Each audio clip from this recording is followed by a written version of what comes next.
नमस्कार, मैं मुकेश उपाध्याय। दोस्तों, आप देख रहे हैं भारत टाइम्स न्यूज। लेकिन आज की शुरुआत एक बड़े सवाल से करता हूं।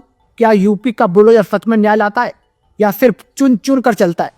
क्या कानून सबके लिए बराबर है या सत्ता के हिसाब से उसका रंग रूप बदल जाता है? क्या यूपी में बुलडोजर रुक गया है या बुलडोजर का ड्राइवर ही गायब हो गया है?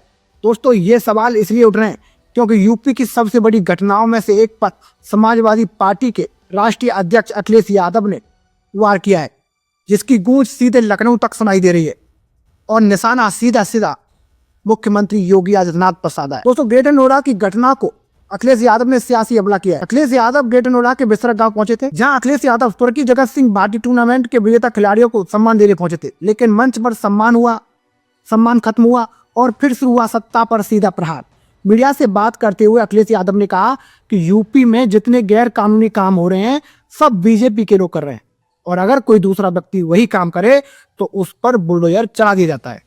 अब ये बयान सिर्फ बयान नहीं है दोस्तों, ये सरकार के बुलडोजर मॉडल पर सबसे बड़ा सवाल था। दोस्तों, अखिलेश यादव ने कफ सिरप केस को लेकर भी बयान दिया और उन्होंने ताबड़तोड़ कई हमले किए।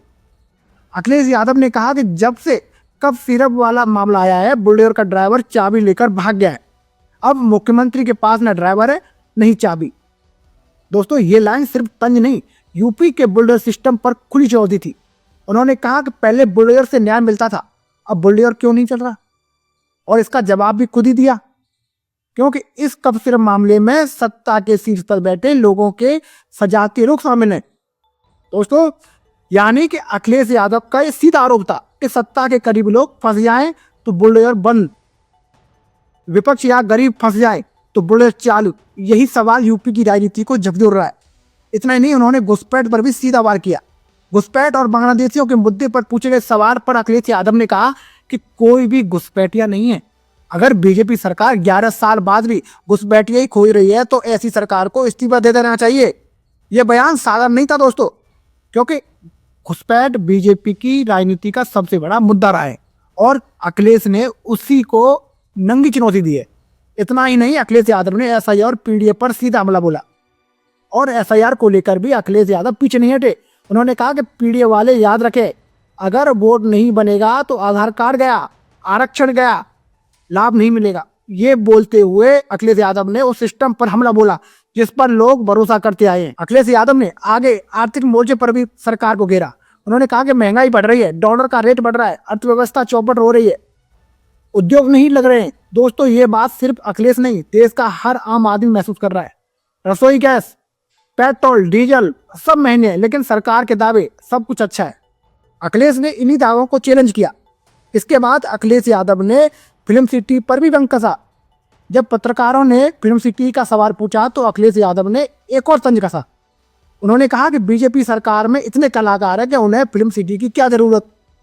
ये सुनकर वहां लोग जो मौजूद थे वो हंस पड़े, क्योंकि ये सीधा सीधा राजनीतिक अभिनय पर वार था। इसके अलावा उन्होंने ईवीएम और बैलेट पेपर पर चल रही बहस को लोकतंत्र की लड़ाई बताया। अखिलेश यादव ने बड़ा हमला बोलते हुए कहा कि लोकतंत्र को बचाने के लिए हम और देश के लोग चाहते हैं कि बैलेट पेपर से वोट पड़े। उन्होंने अमेरिका, जर्मनी, जापान जैसे देशों का उदाहरण देते हुए कहा कि उन देशों में भी ईवीएम पर सवाल उठे हैं, इसलिए वे बैलेट पेपर पर लौट रहे हैं। ये बयान बीजेपी की चुनाव मशीनरी पर सीधा प्रहार था। अखिलेश यादव ने यह भी कहा कि विपक्ष की सक्रियता से बीजेपी के अंदर बेचैनी फैली हुई है। विपक्ष जितना सक्रिय हो रहा है, बीजेपी की नींद उतनी हराम हो रही है। उन्होंने यहां तक कह दिया कि बीजेपी ये आरोप लगा रही है कि सपा वाले अपना वोट पहले ही बनवा रहे हैं। दोस्तों, अखिलेश यादव ने यह भी कहा कि जिनकी सरकार अधिकारियों पर नियंत्रण उन्हीं का है।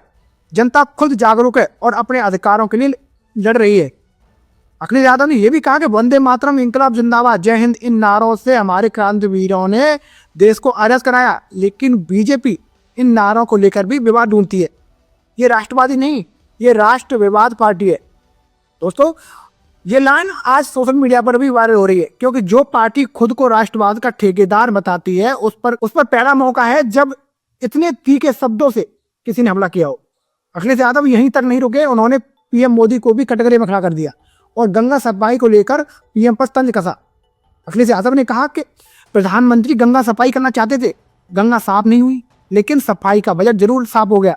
ये भारत की सबसे महंगी परियोजनाओं में से एक नमामि गंगे पर सीधा प्रहार था। दोस्तों, जब पत्रकारों ने किसानों की समस्याओं पर पूछा तो अब अखिलेश यादव ने कहा कि नोएडा के किसानों के साथ अन्याय हुआ है, हमारी सरकार आई तो सबसे पहले इन्हीं किसानों की समस्याएं दूर की जाएंगी। यानी दोस्तों कि संदेश साफ, बिल्कुल साफ था। अखिलेश किसानों के साथ है, बीजेपी किसान विरोधी है।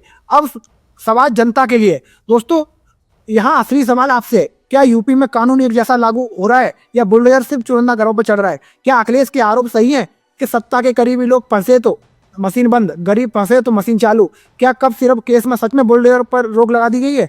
क्या 11 साल बाद भी सरकार घुसपैठी नहीं ढूंढ पाई, या मुद्दा सिर्फ चुनावी है? क्या ईवीएम पर उठते सवाल लोकतंत्र की सच्चाई कह रहे हैं? ये सवाल सिर्फ अखिलेश या विपक्ष के नहीं है, ये सवाल आज हर जागरूक नागरिक के हैं, हम सब के हैं, जो राजनीति बदल सकता है। दोस्तों, यूपी की इस बड़ी घटना ने यूपी की राजनीति को फिर से गर्म कर दिया है। अखिलेश यादव के बयान सिर्फ बयान नहीं है, सीधी चुनौती है, और ये चुनौती सिर्फ सरकार को नहीं, पूरे सिस्टम को है। दोस्तों, अखिलेश का ये भी कहना था कि लोकतंत्र बचाना है, ईवीएम हटानी है, किसानों को न्याय दिलाना है, महंगाई रोकनी है, उद्योग लाने और बुलडोजर को सिलेक्टिव मोड से हटाना है। अब देखना यह है कि सरकार जवाब देती है या सिर्फ बयानबाजी होती है। दोस्तों, यूपी की राजनीति में ये सवाल यूं ही नहीं उठ रहे हैं।